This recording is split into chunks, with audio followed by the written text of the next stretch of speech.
Ngayon ang ating i-recap ay isang action movie na pinamagatang 6 Hours Away.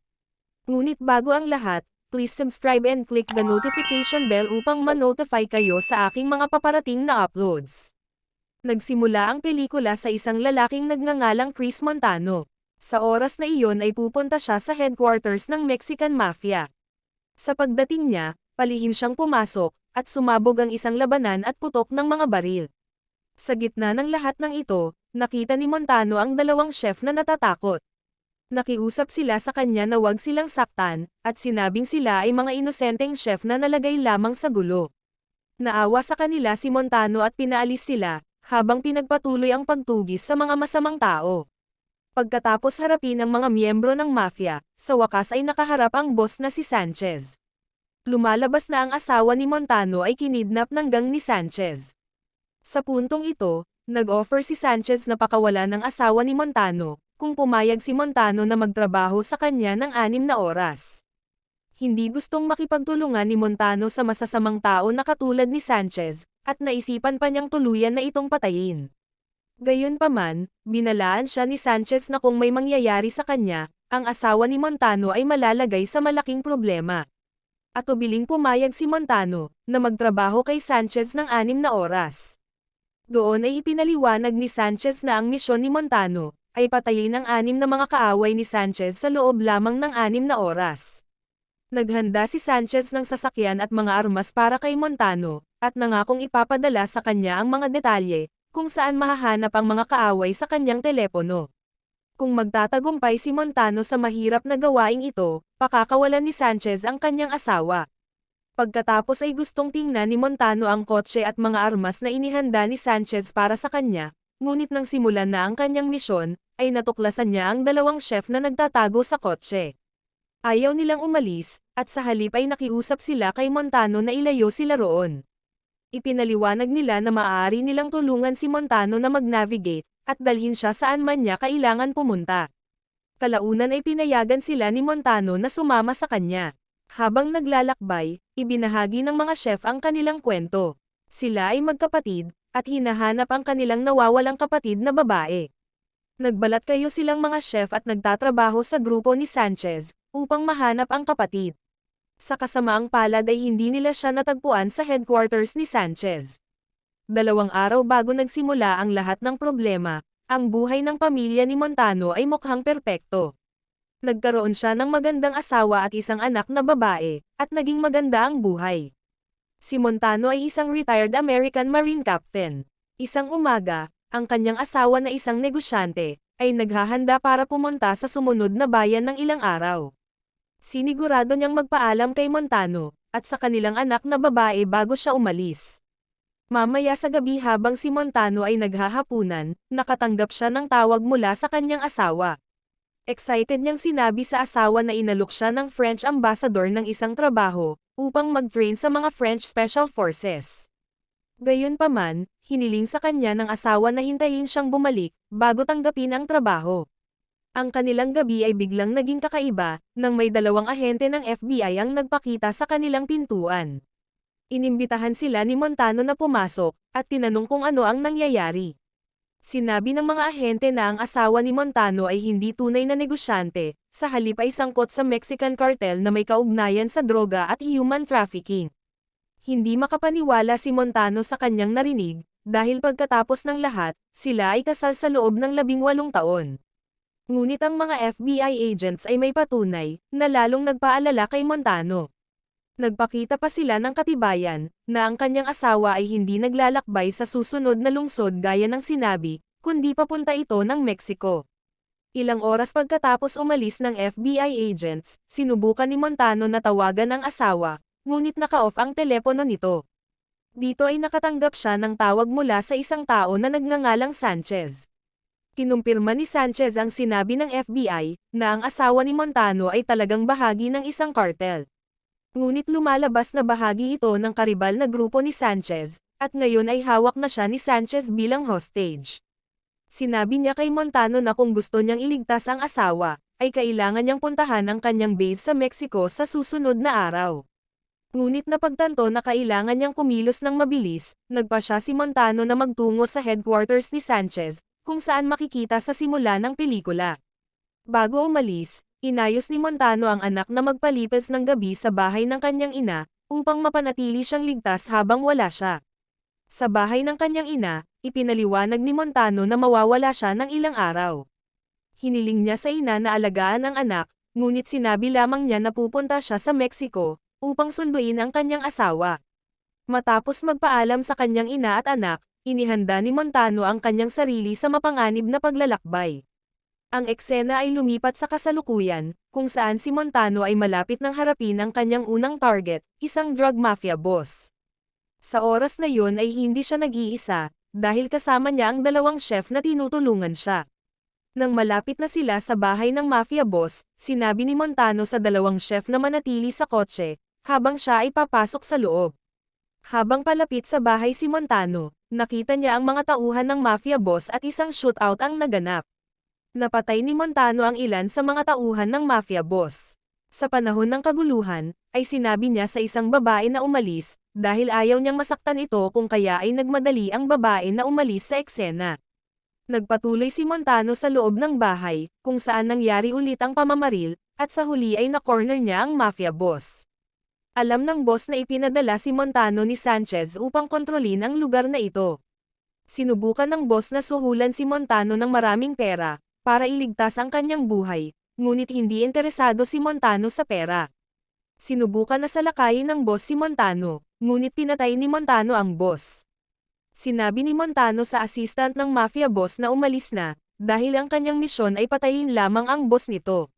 Pagkatapos umalis ng babae, ay nagpadala si Montano ng larawan ng natalo na mafia boss kay Sanchez, bilang patunay na natapos niya ang kanyang unang misyon.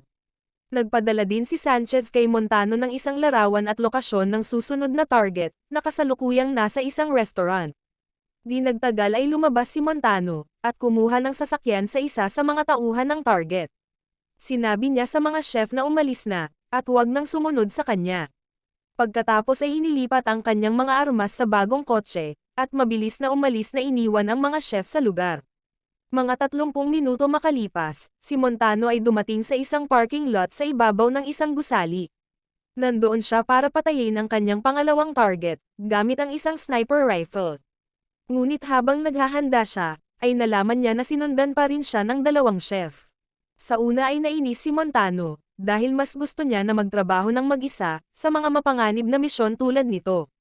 Gayunpaman, ipinaliwanag ng mga chef na hinahanap nila ang kanilang nakababatang kapatid na babae, na pinaniniwalaan nilang kinidnap ng isa sa mga boss na tina-target ni Montano.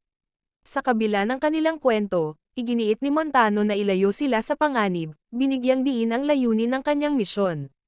Pagkatapos ay tumuloy si Montano sa tuktok ng gusali, at tinutukan ang kanyang target na nasa isang restaurant sa ibaba. Ang kanyang target na isang mafia boss na kumokontrol sa Western Region, ay naghihintay lamang ng kanyang pagkain, nang binaril ito ni Montano at matagumpay na pinatay siya. Bumalik si Montano sa parking lot at tinawagan si Sanchez, upang ipaalam na natapos na niya ang ikalawang misyon.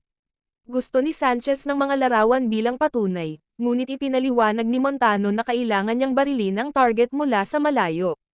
Sa kabutihang palad ay naniwala si Sanchez, ngunit binalaan nga si Montano na kailangan niya ng mga larawan para sa susunod na misyon, kung hindi ay pinagbantaan niya ang buhay ng asawa ni Montano. Sa parking lot, isang grupo ng mga lalaki ang biglang umatake sa kanya at gusto siyang patayin, kung kaya ay nagsimula ang barilan. Sa kalaunan, mabuti at natalo ni Montano ang grupo, ngunit naubos din lahat ng kanyang bala. Gayunpaman, napagtanto ni Montano na ang huling tao na nakatayo, ay ang babae na pinaalis niya kanina. Samantala, nang makita ng babae si Montano na wala ng natitirang mga bala, ay lumapit sa kanya para patayin siya. Ngunit bago pa niya ito magawa, binaril ang babae ng chef, na sinubukan pa ring manatili sa tabi ni Montano. Pagkatapos nito, nakuha ni Montano ang isang mensahe mula kay Sanchez, tungkol sa kanyang susunod na target, na ngayon ay nagtatago sa isang villa. Nagpa siya si Montano na dalhin ang dalawang chef kasama niya. Habang sila ay naglalakbay, tumawag si Sanchez para ipaalala na mayroon na lamang siyang ilang oras na natitira, upang makumplito kanyang misyon. Nagbanta rin si Sanchez na kidnapin ang anak ni Montano. Galit na nagbabala si Montano kay Sanchez na kung mangangahas siyang saktan ng kanyang anak, papatayin siya nito.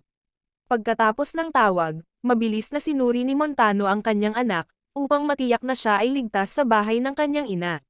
Sinabi niya sa anak, na manatili muna sa isang motel pansamantala kasama ang lola nito, para sa kanilang kaligtasan.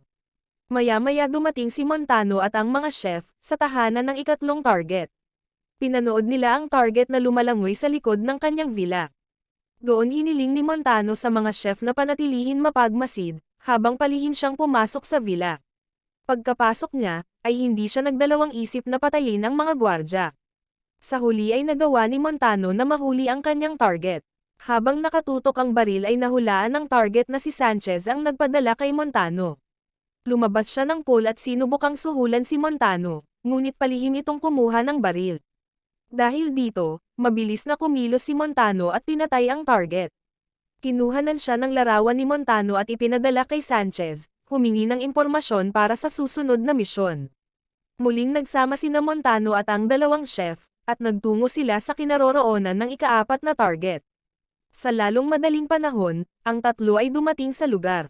Hiniling ni Montano sa mga chef na hintayin siya sa kotse, at tumulong lamang, kung siya ay hindi makakabalik sa loob ng 30 minuto. Ang kanyang pang-apat na target ay isang mafia boss na sangkot sa human trafficking. Lumipat ang eksena kay Montano na nakikipaglaban sa mga tauhan ng mafia boss. Pagkatapos matalo ang mga lalaki, ay pumasok siya sa silid, ngunit tinutukan siya ng baril ng assistant nito. Inutusan si Montano na ibaba ang kanyang baril, nang biglang binaril ang mafia boss ni Savannah. Sa panahon ng kalituhan, nabaril si Montano sa gilid ng kanyang tiyan. Naawa si Savannah kay Montano, at dali-dali siyang dinala sa bahay ng kaibigan niya na isang veterinaryo. Sa kabilang panig, nagpakita ang dalawang ahente ng FBI, na nauna nang bumisita sa bahay ni Montano. Natagpuan sila sa isang motel na sinubukan hanapin ng anak ni Montano at ang lola nito, gamit ang cellphone tracker ng gobyerno. Gayunpaman, nakakagulat na pinatay ng mga ahenteng ito ang ina ni Montano. Iyon pala, ang dalawang ahenteng ito ay mga korap, at nakikipagtulungan kay Sanchez sa planong pagkidnap sa anak ni Montano. Pilit nilang inilagay ang anak ni Montano sa kotse, kung saan ay paulit-ulit niyang sinasabi na ang kanyang ama ay isang marine, at tiyak na pupuntahan siya para isalba siya. Ang eksena ay lumipat kina Montano, Savannah, at ang mga chef, na dumating sa bahay ng kaibigan ni Savannah. Ipinagpalagay ng kaibigan ni Savannah na mapanganib si Montano, ngunit napanatag ito nang ipinaliwanag ni Savannah na naroon lamang sila para sa tulong, dahil si Montano ay nabaril sa tiyan. Ilang sandali pa ay natanggal na ang bala sa katawan ni Montano. Biglang nagulat ang dalawang chef, nang makita ang kwintas na suot ng kaibigan ni Savannah. Dahil dito, tinanong nila ang babae kung saan niya nakuha ang kwintas. Sagot ng kaibigan ni Savannah na natanggap niya ito mula sa kanyang ina, noong siya ay 10 taong gulang pa lamang. Nang marinig ito, nagsimulang umiyak ang mga lalaki, dahil ito ang kanilang nakababatang kapatid na nawala sa edad na 10 taon. 30 minuto ang nakalipas, makikita si Montano na naghahanda para tapusin ang kanyang misyon. Sa sandaling iyon ay gustong tumulong ng dalawang chef sa kanya, ngunit tumanggi si Montano. Paliwanag niya, na dahil ang kanilang pangunahing layunin ay hanapin ang kanilang nakababatang kapatid na babae, at ngayon na natagpuan na, hindi na kailangan para samahan pa siya. Gayunpaman, iginiit pa rin ng mga chef na tulungan si Montano bilang kanilang pasasalamat sa kanya. Habang nasa daan, nagpadala si Sanchez ng impormasyon tungkol sa ika-5 at ika-6 na target. Lumabas na ang dalawang target ay nasa parehong lugar, na nagpapahintulot kay Montano na harapin sila pareho ng sabay-sabay. Lumipat ang eksena sa isang junkyard ng mga sasakyan kung saan isang matandang lalaki, ang mafia boss na nagbebenta ng mga babae, ay namataan doon. Ang matandang ito ang ika-5 target ni Montano at naghihintay siya sa kanyang kliyente. Sa lalong madaling panahon, dumating ang mamimili, at ito ay walang iba kundi ang asawa ni Montano na si Sarah. Ito ay nagpapakita na hindi kinidnap si Sarah ng grupo ni Sanchez. Sa halip ay niloko lamang ni Sanchez si Montano upang patayin ang kanyang mga kalaban. Si Sarah na kilala ni Montano bilang ang kanyang asawa, ay bibili ng mga babae mula sa matanda. Lumabas din na si Sarah ay ang pang-6 na target ni Montano, ngunit hindi niya ito alam, dahil ibang pangalan ang ginamit ng mafia para sa kanya. Samantala si Montano at ang dalawang chef ay dumating sa isang sementeryo. Doon ay itinuturo niya na ang target ay malapit sa isang tumpok ng sasakyan sa likod ng isang libingan, kaya kailangan nilang maghanda. Kasabay nito, nakatanggap si Montano ng isang tawag mula sa mga tiwaling ahente ng FBI. Sinabi nila sa kanya na madaliin at kumpletuhin na ang misyon na binigay ni Sanchez. Binanggit din ng mga FBI na hawak nila ang anak ni Montano. Nagalit si Montano at isinumpa na kung may hindi magandang mangyayari sa kanyang anak, ay papatayin niya ang mga ahente ng walang awa. Ang eksena ay bumalik kay Sarah at sa matanda. Kakalipat lang ng pera ni Sarah sa matanda, upang bilhin ang mga babae. Biglang dumating si Montano at nagsimula ng barilan. Kahit ang babae ay kanyang pinagbabaril, hindi napagtanto kung sino siya. Sa isang punto, nagkatutukan sila ng baril ni Sarah sa isa't isa, at parehong nagulat. Walang ideya si Montano, na si Sarah na una nang sinabi na sangkot sa cartel, ang siyang bibili ng mga babae mula sa matandang mafia boss. Ganon din si Sarah, hindi niya inaasahan na mahahanap siya ni Montano sa lugar na iyon. Maya-maya ay sinubukan ng matanda na pumuslit at patayin si Montano, ngunit mas mabilis ang kilos ni Sarah at niligpit siya. Pagkatapos nito ay nagpaliwanag si Sarah sa kanyang asawa. Ibinunyag niya na ang kanyang tunay na ama ay ang pinuno ng major Mexican cartel, na pumanaw 10 taon na ang nakalipas. Pinilit si Sarah ng dalawang ahente ng FBI na kumilos bilang isang informant, at pigilan ang sinuman na kunin ang pwesto ng kanyang ama. Gayunpaman, ang mga ahente na ito ay lihim na nakikipagtulungan kay Sanchez, na siya talagang naghahabol ng kapangyarihan. Gusto na ni Sarah na huminto sa pagtatrabaho bilang informant, ngunit nagbanta ang FBI sa kaligtasan ni Montano at ng kanilang anak, kung kaya ay wala siyang nagawa. Ang mga target na pinatay ni Montano sa utos ni Sanchez, ay ang lahat na may potensyal na magiging leader at papalit sa pwesto ng kanyang ama, kasama na si Sarah. Sinabi ni Montano kay Sarah, na hawak na ngayon ng tiwaling ahente ng FBI at ni Sanchez ang kanilang anak, bilang hostage. Ang tanging paraan lamang upang mailigtas ang kanilang anak, ay kung papatayin ni Montano si Sarah.